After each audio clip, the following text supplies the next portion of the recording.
Alright, well, basically... I'm just making sure I don't do something. She feeds the raccoon a piece of bread, and it's a metaphor. Oh man, we'll find it and read Yeah. or something. How you guys doing? I swear the amount of technical difficulties and weird things that keep happening in the stream, driving me batty. Sorry for the delay, Okay, friends. I found it. Alright. The raccoon. It happened in the dead of night while I was slicing bread for a guilty snack. My attention was caught by the scuttering of a raccoon outside my window. That was, I believe, the first time I noticed my strange tendencies as an unusual human. I gave the raccoon a piece of bread, my subconscious well aware of the consequences, well aware that a raccoon that is fed will always come back for more. The enticing beauty of my cutting knife was the symptom, the bread my hungry curiosity, the raccoon an urge. The moon increments its phase and reflects that much more light off of my cutting knife. The very same light that glistens in the eyes of my raccoon friend. I slice the bread, fresh and soft. The raccoon becomes excited. Or perhaps I'm merely projecting my emotions onto the newly satisfied animal. The raccoon has taken to following me. You could say that we've gotten quite used to each other. The raccoon becomes hungry more and more frequently, so my bread is always handy. Every time I brandish my cutting knife, the raccoon shows me its excitement. A rush of blood. Classic Pavlovian conditioning. I slice the bread and I feed myself again. Whoa. I really like that poem, actually. Like, I know the... yeah. Anyway. Oh. I was a little more daring with this one than yesterday's. I can see that. It's a lot more metaphorical. I don't know if it's my fault, but I can't begin to imagine what this poem is about. You can't, buddy? That's right.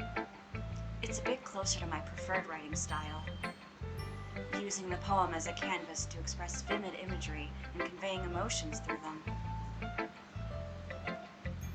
Yeah, if I take it at face value, then I can't even figure out what it's supposed to mean. You live such a charmed life, dude. Well, I think it's something that different people can relate to in their own way. Uh-huh. I wanted to express the way it feels for me to indulge in my more unusual hobbies. Murder or self-harm? It's those sorts of things I'm usually forced to keep to myself. Nervous. So I sometimes enjoy writing about them. Why do you keep them to yourself? Because they're embarrassing, and people would make fun of me. Don't you have anything like that, Jason? Don't you read manga? Well, yeah, I guess you. I do. I saw you with Natsuki reading manga. I feel like everyone has a little something like that. The best we can do is respect each other and our individualities. Even if it's difficult sometimes, and some things make us uncomfortable. After all, if I hadn't learned to embrace my own weirdness, I would probably hate myself. Yeah, that's I fair. might be ranting a little bit now, but I'm glad that you're a good listener. Okay. Natsuki or Monica? Let's go! Natsuki reads my poem. She keeps glancing at me, then back at the poem. By now, she must have read it more than once.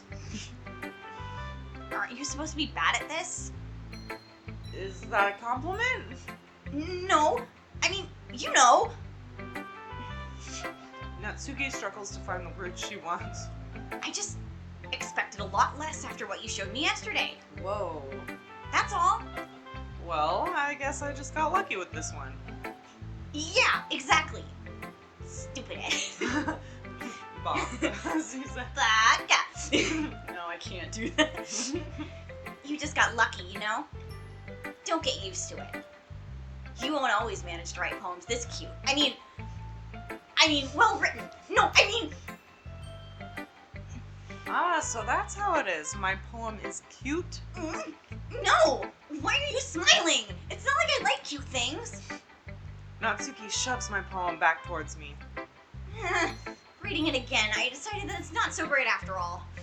It's too cute and Doki Doki. It's too Doki Doki for a literature club. It would only impress, girls who like those kinds of things. And what do you like, Cupcake? Oh, jeez. For some reason, Natsuki's incredibly easy to see through. Well, anyway, you're gonna read mine now, right? Judging by your taste, you'll probably like it a lot. You'll probably learn something too. Don't forget who the real pro is. Whoa. Amy likes spiders. You know what I heard about Amy? Amy likes spiders. Icky, wriggly, hairy, ugly spiders. That's why I'm not friends with her. Amy has a cute singing voice. I heard her singing my favorite love song. Every time she sang the chorus, my heart would pound to the rhythm of the words. But she likes spiders. That's why I'm not friends with her. One time, I hurt my leg really bad. Amy helped me up and took me to the nurse. I tried not to let her touch me. She likes spiders, so her hands are probably gross. That's why I'm not friends with her. Amy has a lot of friends. I always see her talking to people. She probably talks about spiders. What if her friends start to like spiders too? That's why I'm not friends with her. It doesn't matter if she has other hobbies. It doesn't matter if she keeps it private. It doesn't matter if it doesn't hurt anyone. It's gross. She's gross. The world is better off without spider lovers. And I'm gonna tell everyone. Whoa. You know, people like that. Not bad, right? It's quite a bit longer than yesterday's. Yesterday's was way too short. I was just warming up. I hope you didn't think that was the best I could do. No, of course not. Anyway, the message is pretty straightforward in this poem. I doubt I have to explain it. Sometimes you can explain complicated issues with much simpler analogies. And it helps people realize how stupid they're being. Like, anyone would agree that the subject of this poem is an ignorant jerk. Whoa. Do you know people like that? Of course. It's about how everyone thinks That doesn't matter. It can be about anything.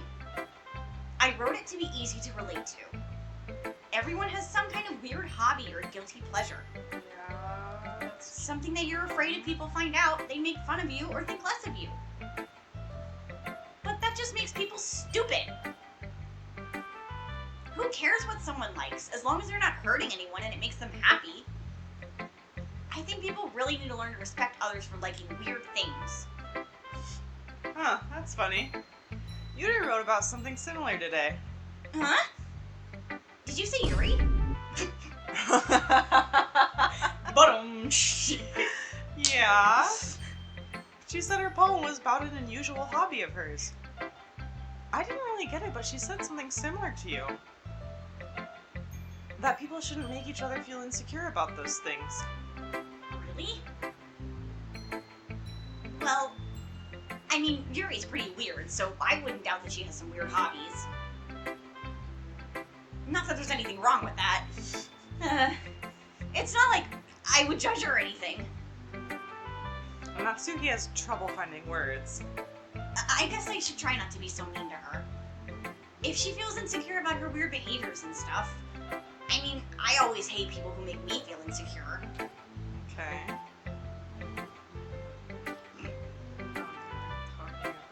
They're chilling. They're talking about spiders in chat. And Yuri made me feel insecure yesterday. Oh. But the way you put it, it sounds like she's learned her lesson. Well, I would say so. Even if her writing style is really different, I'm sure she'll appreciate the message in your poem. It's what I do best, after all. I don't like writing unless there's a good message to take away from it. Like, conveying emotions is important, but I want to make people think, not just feel. Remember that. I'm going to write a good one for tomorrow, too, so look forward to it. Okay. Monica! I'm a little nervous. Hi again, Jason. How's the writing going? Alright, I guess. I'll take that. As long as it's not going bad. I'm happy that you're applying yourself. Maybe soon you'll come up with a masterpiece. But not today. I love his voice because, yeah, you just hear the, like, The passive aggressive, Oh. like, oh. I wouldn't count on that. You never know. You want to share what you wrote for today? Sure, here you go. I give my poem to Monica. All right. I like it, Jason. Really? It's a lot cuter than I expected. Oh, jeez. No. It kind of makes me think of something Natsuki would write. And she's a good writer, too. So take that as a compliment. If you say so. Yep. By any... Did that make you dizzy? A little bit, because it looked like she tilted just a bit, and it, oh god. Is it Stein or Steen? I always forget. I say Shel Silverstein, but it's whoever Alright, whatever. in your heart. By any chance, have you read anything by Shel Silverstein? Eh? Maybe a long time ago. I love his poems. Steen. Steen, love it. Is that what you said? Yeah, I think so. Okay. I already have forgotten, so I know. He's famous for telling all kinds of stories in just a few simple words. His poems can be funny, endearing, or even sad. And sometimes they're only a few lines long. They might even feel like they're written for kids, but if you think about them, they can express views of the world that would apply to anybody. I see. So you're saying that Natsuki is kind of like that? Sort of. Maybe she's not an expert, but you probably won't find much filler in her poems. They might be easy to write, but they're super challenging to get the meaning through. So I can see why it'd be your kind of poem to explore. But anyway, you want to read my poem now? I like the way this one turned out, so I hope you do too. I'm so nervous. All right, let's take a look. Please don't skip it this time. Please load. Oh god. Oh, I'm scared. Save me. The colors, they won't stop. Bright, beautiful colors. Flashing, expanding, piercing, red, green, blue, an endless cacophony of meaningless noise. The noise, it won't stop. Violent, grating waveforms, squeaking, screeching, piercing, sine, cosine, tangent, like playing a chalkboard on a turntable, like playing a vinyl on a pizza crust. An endless poem of meaningless. Load me.